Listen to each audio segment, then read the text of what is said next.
All right, so today we're going to be diving deep into Reconstruction in the US after the Civil War. And to guide us on this journey, we've got an episode from American History Tellers.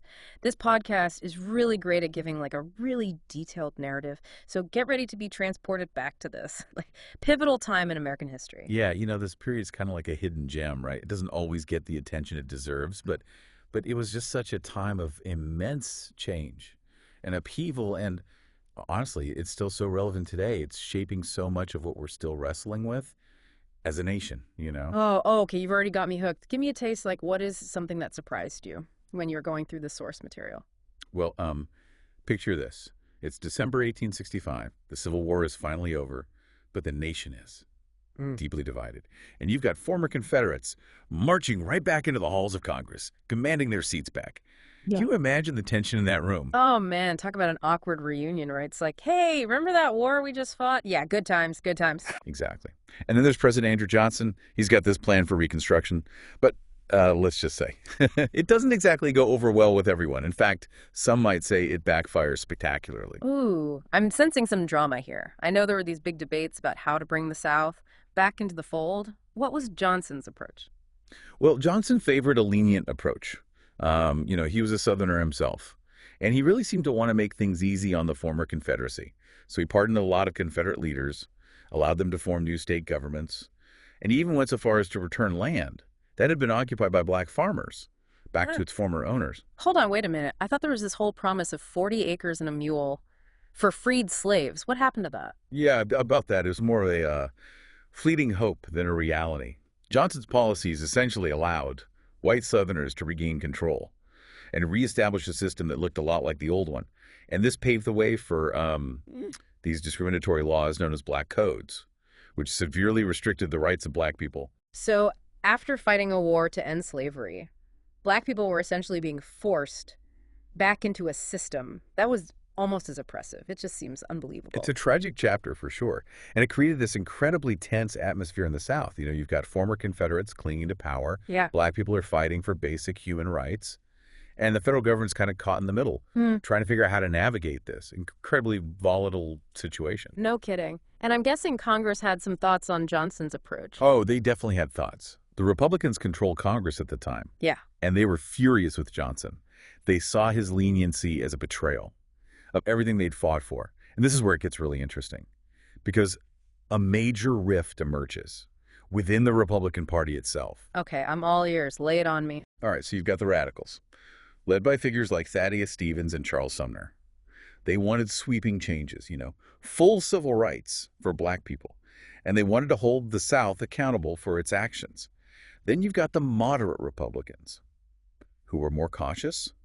They were appalled by what was happening in the South, but they were also worried about overstepping federal power. The age-old debate about federal overreach. That feels oddly familiar, right? You can almost compare it to something like today's arguments about mask mandates during a pandemic. Some people see it as the government overstepping its bounds, while others see it as necessary for public safety. It's fascinating how these debates keep popping up throughout history. It really is. And back then, it was a huge issue. I mean, it shaped the course of Reconstruction, and it had lasting implications for the relationship between the states and the federal government in the U.S. So this clash between the radicals and the moderates, that must have been a heated debate. You bet. And one of the key flashpoints was the issue of land. You mentioned the 40 acres and a mule promise. Well, our source material actually delves into a specific example that really illustrates how that promise fell apart, the experience of Tunis Campbell in the Sea Islands. Okay, tell me more about the Tunis Camel. I'm always interested in those like individual stories that give us a real glimpse into the human side of history. Campbell was remarkable. He was a black abolitionist who helped establish a thriving community of freed people. On the Sea Islands off the coast of Georgia, they were farming their own land, building schools, creating a self-sufficient community. It seemed like a beacon of hope, like a model for what Reconstruction could achieve. That's amazing. I'm already rooting for him. But I have a bad feeling this isn't going to end well. You're right. With Johnson's leniency towards the former Confederates, everything changed. Campbell and the other freedmen were forced to give the land back to its original white owners. Imagine that. You've finally escaped slavery, you're building a new life, and then suddenly it's all snatched away. Wow, that's a gut punch. It seems like every time there's a glimmer of hope, it gets extinguished. It's definitely a cycle of hope and disappointment. Mm. And this situation with the land, it's just one example of the broken promises and deep injustices that plagued Reconstruction. And that cycle that you mentioned, it really sets the stage for even more conflict. You have to remember, Congress is watching all of this unfold. They're seeing Johnson undermine their vision for Reconstruction. They're seeing the South slipping back into these old patterns. So what do? They create the Freedmen's Bureau to help support freed people with things like food and housing and education. That makes sense, yeah. It's like they're trying to build a safety net for Black people who are facing all these obstacles. Exactly. But predictably, President Johnson vetoes it. And not just once. He vetoes it twice. Ugh, come on. He's like a broken record of resistance at this point. Did Congress just give up? Nope, they weren't backing down. They pushed forward and passed the Civil Rights Act of 1866. This was a huge step. It defined all people born in the U.S. as citizens, regardless of race, and gave them equal rights under the law. Okay, that's a big deal. That's like a foundational principle of American democracy right there. But I'm guessing Johnson wasn't a fan of this either. You know the answer to that. He opposed it, of course. And this is where Congress starts to worry, because they realize that the Civil Rights Act, Right. as powerful as it was, could potentially be overturned in the future. So they come up with a plan to solidify these rights and really etch them into the fabric of the nation. They propose the 14th Amendment to the Constitution. All right, this is the one I'm always a little fuzzy on. Can you just break it down for me? Why is the 14th Amendment such a big deal? The 14th Amendment is really a cornerstone of American law. It formally defines citizenship. It guarantees equal protection under the law. Basically, it's trying to ensure that everyone has the same rights and protections regardless of their race.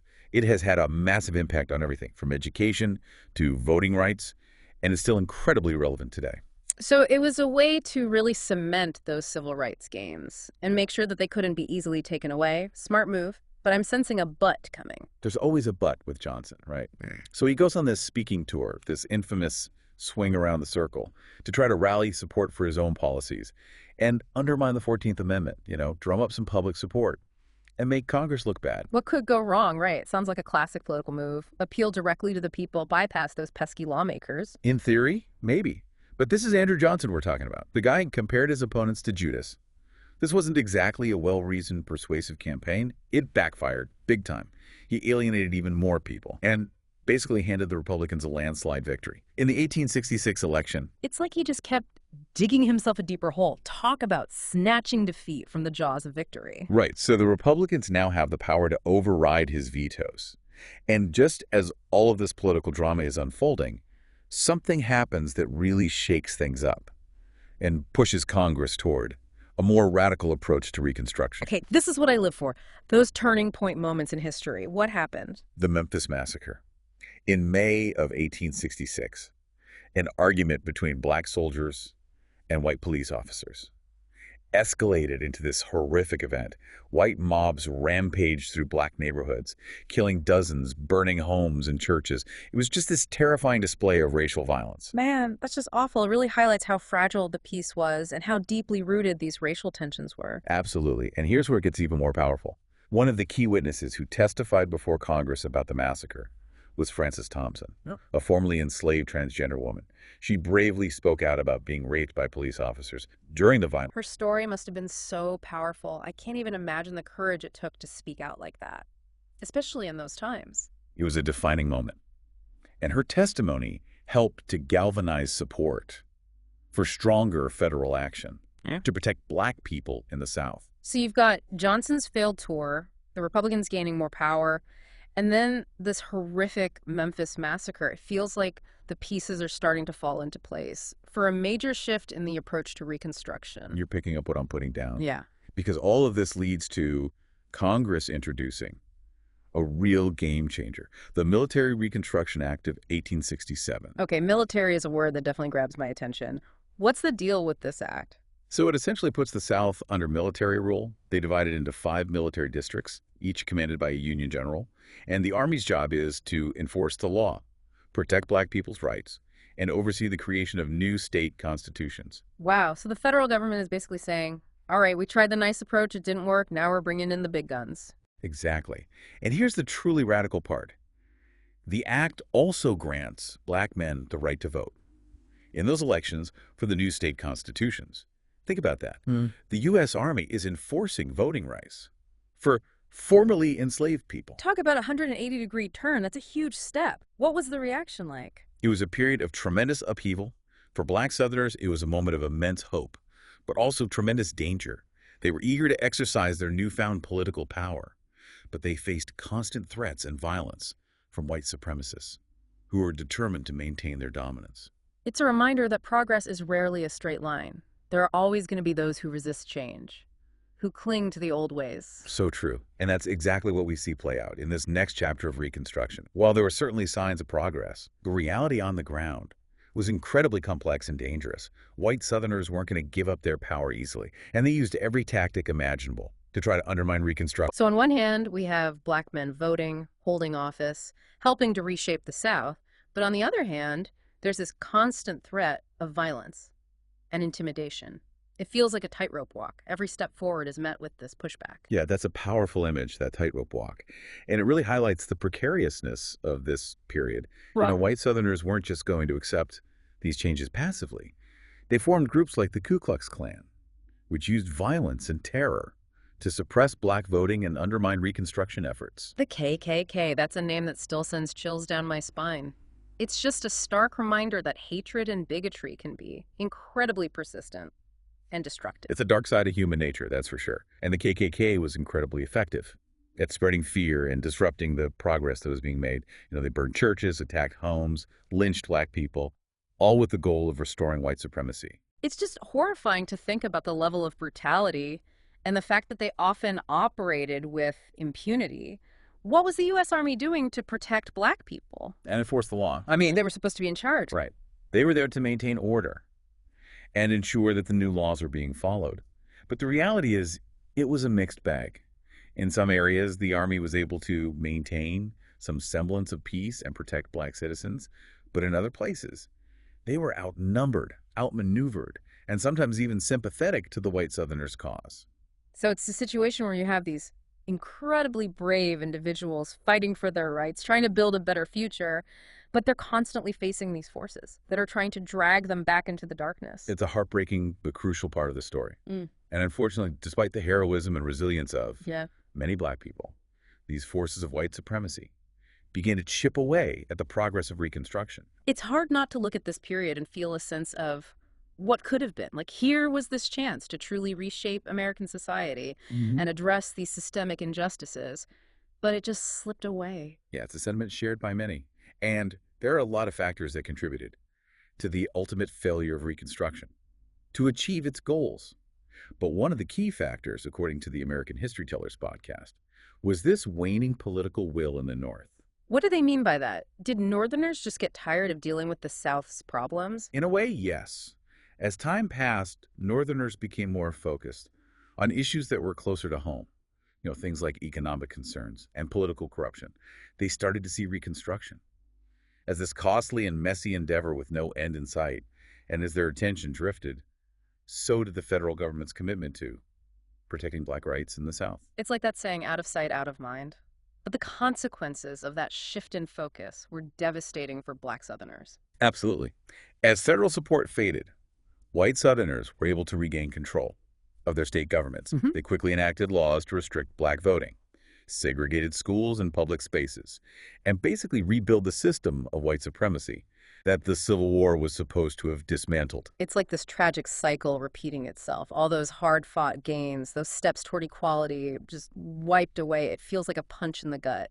It's a painful chapter in our history, for sure. But it's also a reminder of how fragile progress can be and how important it is to remain vigilant. In the fight for justice and equality, these issues don't just magically disappear. They require constant attention and a willingness to challenge the status quo. That's a powerful message, and it resonates so strongly with what we're still grappling with today. So as we wrap up this deep dive into Reconstruction, what are some key takeaways you think our listener should keep in mind? I think there are several. First, achieving true equality requires more than just changing laws. It requires a change in hearts and minds, a shift in culture and attitudes. And that takes time, education, and a sustained commitment. It's about changing the whole system, not just putting a Band-Aid on the problem. Exactly. Second, Reconstruction underscores the absolute importance of protecting voting rights. When Black people lost the right to vote in the South. They lost their political power, and that made them incredibly vulnerable to exploitation and abuse. It's a fundamental right that needs to be safeguarded for everyone. It's a reminder that democracy is a fragile thing. It requires active participation and protection to thrive. Could have said it better myself. And finally, I think Reconstruction challenges us to really grapple with the legacy of slavery and its lasting impact on American society. We are still dealing with the consequences of centuries of oppression, and it's our responsibility to understand those consequences and work to address them. It's about acknowledging the past, learning from it, and working to create a better future. And that's what we try to do here at the Deep Dive. We've only scratched the surface of this complex and crucial period in American history. But hopefully, this conversation has given you a better understanding of Reconstruction and its lasting impact. If you're interested in learning more, we highly recommend checking out the American History Tellers podcast. Their episode on Reconstruction really digs into the details and provides a fascinating perspective. It's definitely worth a listen. And as you continue to explore this topic, I'll leave you with this final thought to ponder. What if Reconstruction hadn't failed? What if those promises of equality and justice had been fully realized? How would our nation be different today? It's a question with no easy answers, but it's a question worth asking. It's a question that challenges us to think critically about our past and imagine a different future. Thanks for joining us on this deep dive. We'll see you next time. It's been my pleasure.